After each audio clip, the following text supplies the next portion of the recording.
Channel Varalakshmi Santosh. Good morning friends, very very good morning. And ఇది Tuesday morning. Night మన video end చేస్తాను కదా, puri reach అయిపోయామని. So room తీసుకొని నిద్రపోయాము, చాలా టైర్ అయిపోయాము. అండ్ మార్నింగ్ ఫ్రెష్ అప్ అయ్యి జగన్నాథ్ స్వామి దర్శనానికి వెళ్తున్నాను. నేనైతే ఫస్ట్ టైం చూడబోతున్నాను. ఐఎమ్ సో వెరీ ఎక్సైటెడ్, చాలా ఎక్సైటెడ్గా ఉన్నాను. దూరంగా చూడండి టెంపుల్ గోపురం కనిపిస్తుంది.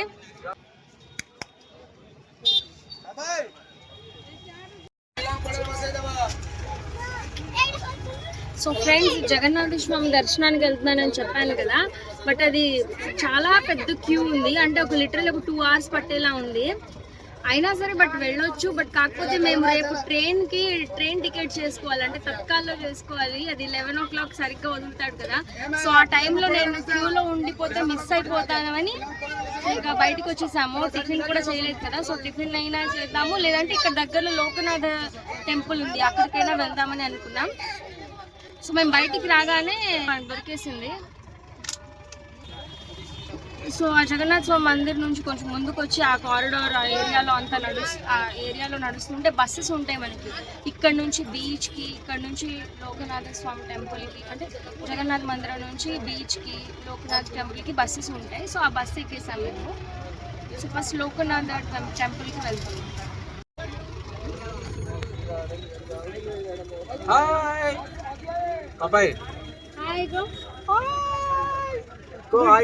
Good morning. ఏంటిది వెజిటబుల్ మార్కెట్ లా ఉంది. Vegetable and fruit market. ఎక్కడైనా చౌకగా దొరుకుతాయా?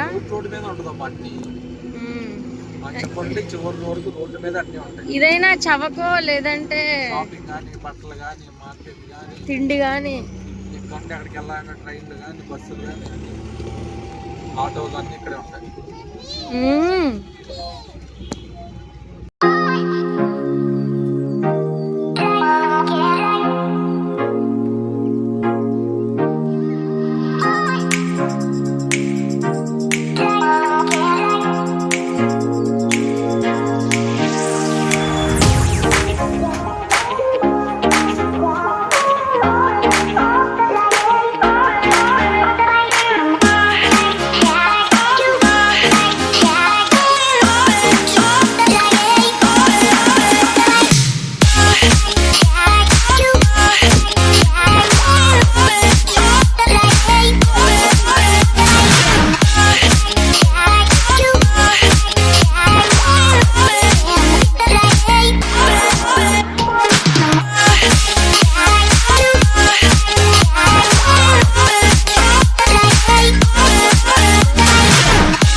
సో ఫ్రెండ్స్, లోకనాథ స్వామి టెంపుల్ చూసారు కదా, అక్కడే మేము టిఫిన్ చేసేసాము.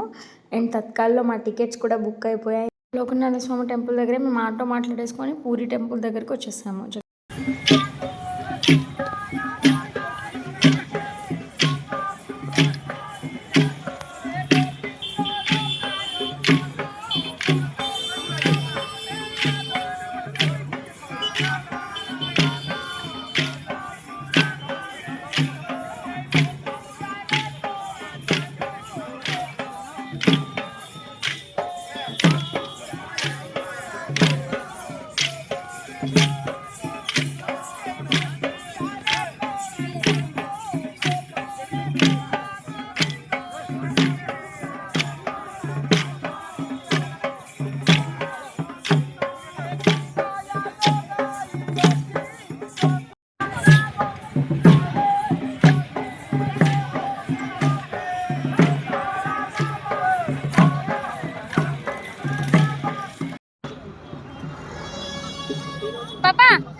సో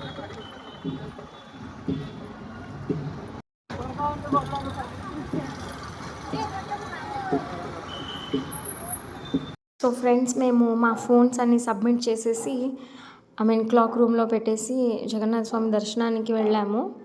మాకు 2.5 hours పట్టింది దర్శనము. అండ్ ఆ లోపల కూడా చూడాల్సిన ప్లేసెస్ ఉంటాయి.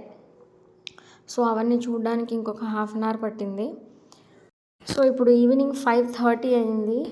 5:30కి ఆ పైన జూమింగ్ చేసి చూపిస్తున్నాను చూడండి. గోపురం దగ్గర ఒక పర్సన్ ఉన్నారు. ఆయన ఫ్లాగ్స్ అన్నీ కూడా చేంజ్ చేస్తారన్నమాట. పైన ఉన్న ఒక పెద్ద జెండా అండ్ కింద ఉన్నవన్నీ కూడా ఎవ్రీడే ఈవినింగ్ 5:30కి చేంజ్ చేస్తారు. అండ్ ఆ ఫ్లాగ్స్ అన్నీ కూడా కౌంటర్స్లో అమ్ముతూ ఉంటారు. కావాలంటే మనం కొనుక్కోవచ్చు. లైక్ మన ఇంట్లో పెట్టుకోవడానికి కానీ, వెహికల్స్కి కట్టుకోవడానికి కానీ. అండ్ ఇక్కడ ఇది ఎంట్రన్స్ టెంపుల్కి. క్యూ లైన్ నుంచి మేము ఇక్కడ ఎంటర్ అవుతూ ఉంటాము. అండ్ ఎంట్రన్స్లో కూడా జగన్నాథ స్వామి ఉంటారు, మీకు కనిపించారు కదా. సో దర్శనం చేసుకుని బయటకు వచ్చాక టెంపుల్కి ముందే ఆటో స్టాండ్ ఉంటుంది. అక్కడ ఆటోస్ ఉంటాయి పూరి బీచ్కి వెళ్ళడానికి. సో మనిషికి 20 రూపాయలు తీసుకుంటారు. సో మేము ఇప్పుడు పూరి బీచ్కి వెళ్తున్నాము. అండ్ ఇప్పుడు మేము ఆటోలో వెళ్తున్న ఏరియా అంతా కూడా అన్ని షాప్సే ఉంటాయి. ఇప్పుడు వెళ్ళేటప్పుడు అయితే ఆటోలో వెళ్ళిపోతున్నాం, కానీ రిటర్న్ వచ్చేటప్పుడు మేము నడుచుకుంటూ వచ్చాము. సో పూరి వెళ్ళాం కదా, షాపింగ్ చేసుకోవాలి అనుకుంటే ఆ స్ట్రీట్లో చేసుకోవచ్చు అనమాట. అంటే అది ఎలా ఉందంటే జస్ట్ లైక్ మన విజయవాడలోని కాళేశ్వరం మార్కెట్ లాగా ఆ చివరి నుంచి ఈ చివరి వరకు అన్ని షాప్స్ ఉంటాయి. మనకు కావాల్సిన షాపింగ్ చేసుకుంటాం కదా, అలా అనమాట. సో ఫ్రెండ్స్, మన నెక్స్ట్ వీడియోలో నేను మీకు ఈ పూరి బీచ్ అంతా కూడా చూపిస్తాను. Thank you for watching sweet people. Keep supporting. See you in the next video. Do like, comment and subscribe.